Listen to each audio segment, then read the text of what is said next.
সুপ্রিয় শিক্ষার্থী, দেখো আজকে আমরা ৬৬ নম্বর পৃষ্ঠা থেকে সমাধান করব।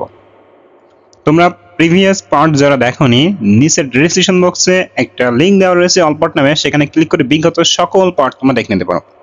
তো দেখো আমাদের এখানে কি বলা হয়েছে উপাখ্যানের শিক্ষা। সত্য সর্বদা প্রকাশিত, সত্য প্রকাশ করা উচিত, সত্য কখনো গোপন করা যায় না। তো দেখো এখানে বলছে, ধরো আজকে স্কুল যাওয়া আসার পথে একজনের জ্যামিতি বক্স হারিয়ে গেছে।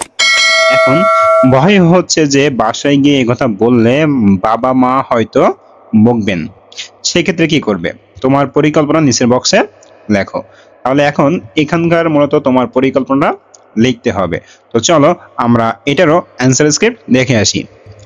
তো খেয়াল করো, এখানে প্রথমে দিয়েছি কাজের নির্দেশনা। তোমাদের শ্রেণীর শিক্ষক সত্যকামের ঘটনাটি পড়ানোর পর সত্যবাদিতা সম্পর্কে আরো কিছু আলোচনা করলেন।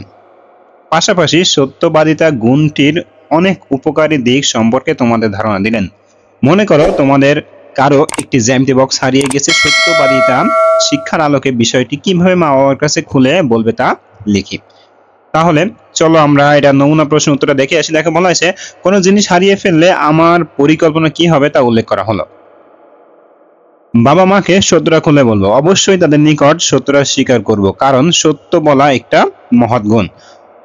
আমার বাবা মা ছোট থেকে সত্য বলার শিক্ষা দিয়েছেন। জ্যামিতি বক্স হারিয়ে যাওয়া নিয়ে যদি মিথ্যা বলি তাহলে পরবর্তীতে সত্যটা জেনে তারা কষ্ট পাবেন।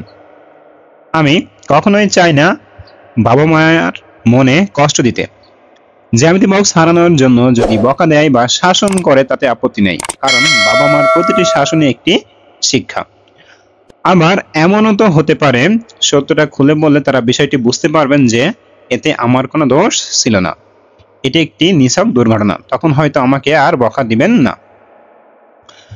তাহলে সুপ্রিয় শিক্ষার্থী, আশা করি এটারও অ্যান্সার স্ক্রিপ্ট তোমরা খুব সুন্দরভাবে বুঝতে পেরেছো। আজকের ক্লাসটা এই পর্যন্ত।